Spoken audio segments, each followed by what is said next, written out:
चलने लगे हैं ये रास्ते। स्ट्रीम हो रहे हैं ये मैसेज आ गया। मंजिल से बेहतर लगने लगे हैं ये रास्ते। Hey, how's it? My name's Norfolk, and welcome to Time. I'm going to sit and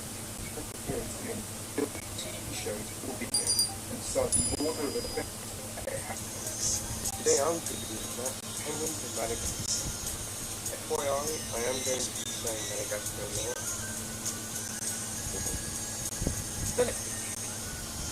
The films on the TV show Madagascar,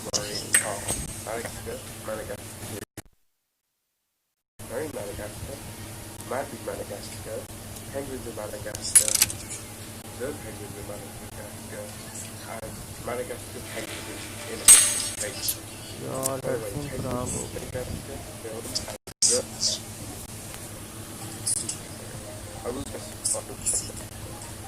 I made many mistakes when making my last timeline series, which I hope to not repeat and to fix. I hope you guys enjoy the video. First, यार game में कोई issue है, जब भी आता हूँ ये and straight off the bat, you may be thinking, यार how come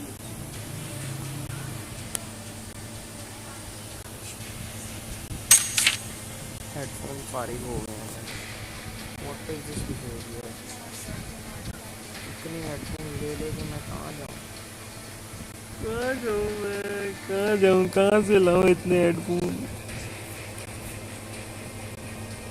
मेरा सारा बजट हेडफोन्स लेने में ही चला जाता है। अब कोई अक्लमंद बोलेगा एक बार ये अच्छे ले ले, तो मैं बाय करता हूँ।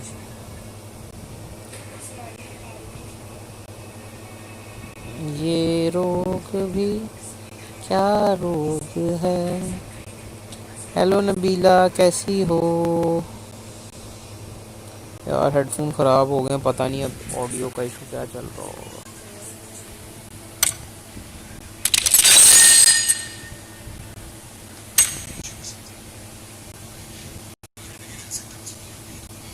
इधर दबा के रखता हूँ तो चलता है, छोड़ूंगा पूरा बाहर आ जाता है।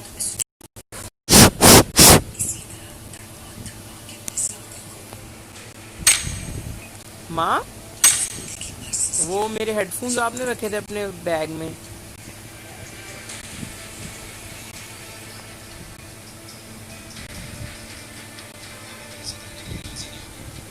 हेलो मारा अग्निहोत्री, मैं पबजी की स्ट्रीम ऑन की है अभी।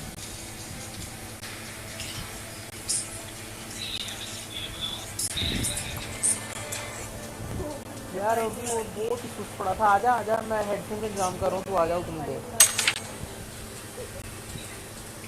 पबजी में। हाँ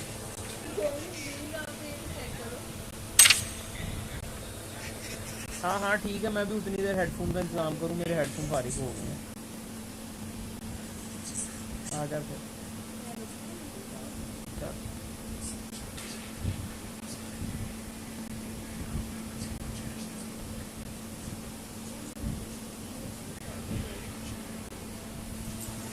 हाँ कर लो बिजी, हाँ कर लो बिजी। आवाज़ नहीं आ रही, तभी नहीं आ रही यार।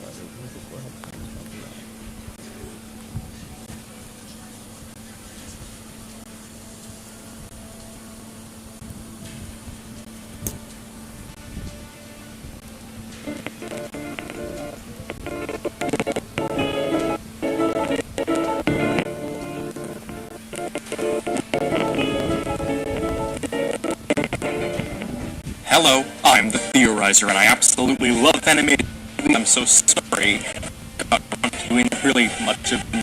You see, they were all scheduled for early 2018, so here you go.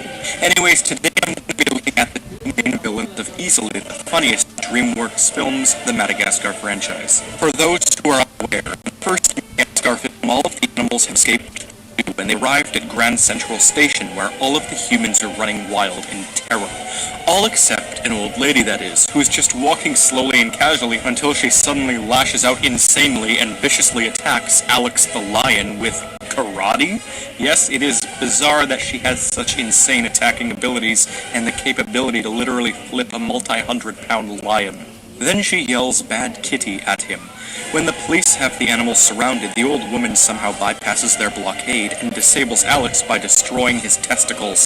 We also see her in the Christmas special entitled "The Madagascar Penguins in a Christmas Caper." She purchases Private, the penguin, thinking he's a chew toy she can give to her poodle, Mr. Chew. While she sits watching the game, her dog fights the penguins behind her, and when she realizes what's happened, she blames the dog for her trashed apartment. It's not until Madagascar escaped to Africa that we see her again, and this time, not as a cameo. She's the main villain.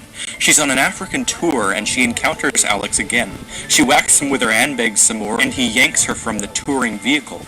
The fight that ensues really demonstrates her abilities to us, whatever skill she's trained in. Obviously, she has some sort of formal training in, I'm assuming, karate, or at least what's left of it now that she's in old age. The rest of the film involves her methodically calming down a massive group of panicked tourists, establishing an entire African safe haven, preaching fearlessness, and even beating up an even larger lion. According to the bonus disc information, she brought said massive lion back to New York in a kitty cage, assuming she could put on from Mr. Chew at this point.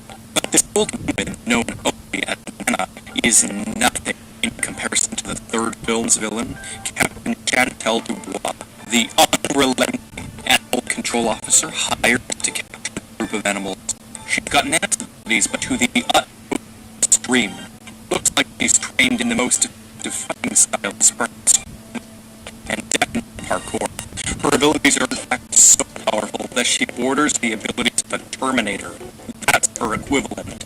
There's no doubt about whether she's trained or not. This woman is a titan of body control. She can survive anything she's hit with, and she won't be slowed down at all.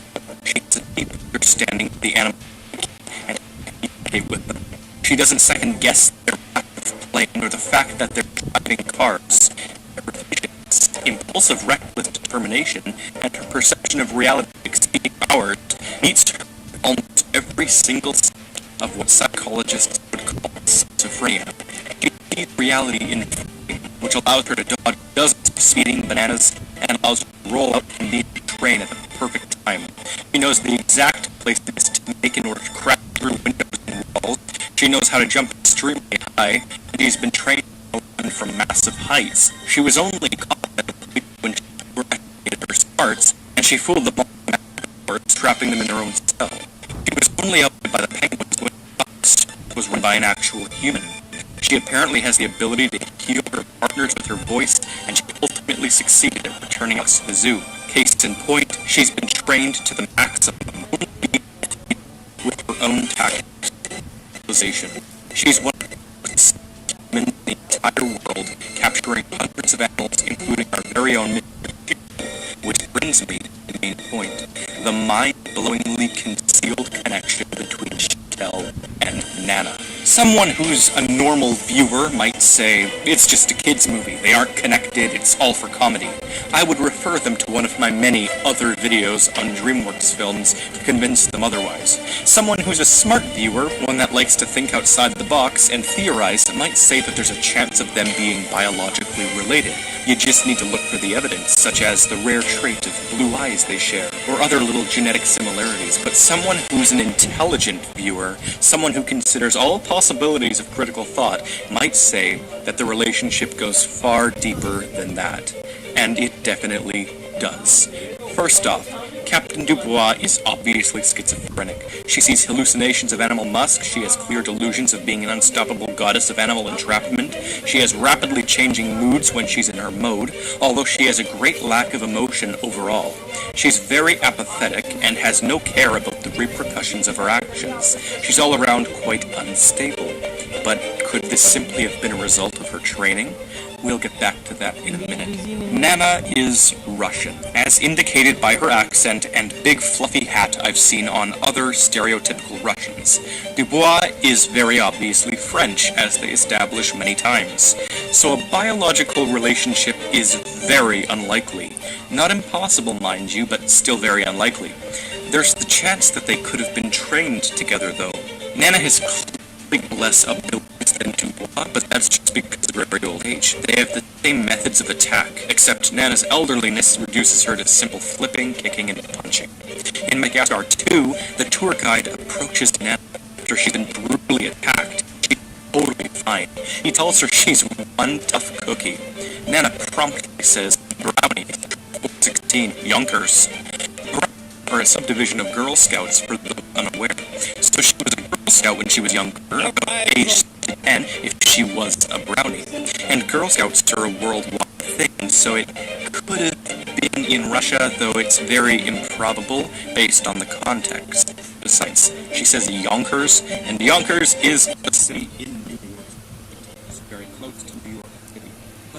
चलो जी, आप आवाज आ रही है? मुझे कोई बताए. Hello hello hello. If you're watching me, please let me know. Can you hear me? Whenever I find one, I exploit it because they're great canonical evidence for a theory. Let me check. I can hear the game or not. Nana, while fluent in English, has a very thick Russian accent and indicates to the viewer that she's lived there for quite some time. If she moved to New York when she was 7 to join Girl Scouts, then there's a good chance that her accent would have easily morphed into an American one as she finished growing up. There's not a 100% chance that it would have, but it's very probable. So is she lying then about being a Girl Scout? What purpose would that serve? Well, there's definitely more. Notice how she responds to the man very quickly when he simply says, "Cookie." You are one tough cookie. Who put 16? Yonkers. A word not even being used in the context of an actual cookie like Girl Scouts sell, but rather just, "You're one tough cookie." She immediately jumps to telling this lie. It's almost like she wasn't responding to the word cookie, but rather to him saying, "You're tough." Viking joker. ओए ये background में क्या चल रहा है? Too much detail when they're lying, to respond fast and correct. So she's hiding her karate training by masking it as part of Girl Scouts. Why? ये background में क्या साउंड चल रहा है? Why conceal her true training? It means it's something confidential and important, not just a karate class. Certainly not damn Girl Scouts. It's क्या फड्डा समझ नहीं लग रहा. ये हेडफोन उठा ही नहीं रहा, ये भी नहीं उठा रहा. हाँ हाँ बोल. तो ये ऐसे ही चलाई हुई थी. आवाज़ तेरी बहुत कम आ रही है. उसको तो बंद कर दी. डिस्कॉर्ड में तेरी आवाज़ कितनी कम आ रही है. तो लाउड स्पीकर लगाया तो 1 मिनट को. अब बोल. हेलो. हाँ हटा रही है यार. मेरा ना पता नहीं क्या मसला हो गया. जैक ही नहीं लग रहे हैं कोई भी.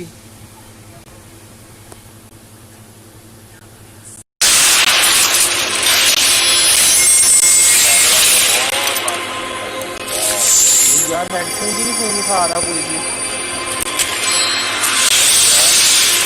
हेडफोन ना कोई भी नहीं उठा रहा. ये चला रहे हो तो बंद कर. ऐसा कुछ नहीं करना. बंद तो कर दिया है. चलाया गया था वैसे. वो वैसे YouTube पे वीडियो चलाई हुई थी. वो तू अपनी स्ट्रीम कर. तू YouTube पे वीडियो. यार मेरे जैक नहीं ना. मेरा जैक ही नहीं लग रहा है फोन को. क्यों? रिजेक्ट नहीं कर रहा हो? हाँ कोई भी नहीं कर रहा. शमी का लाग लगा है वो भी नहीं लग रहा.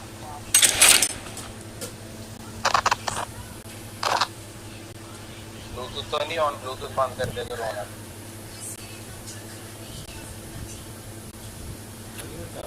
1 मिनट फोन रीस्टार्ट करता हूँ.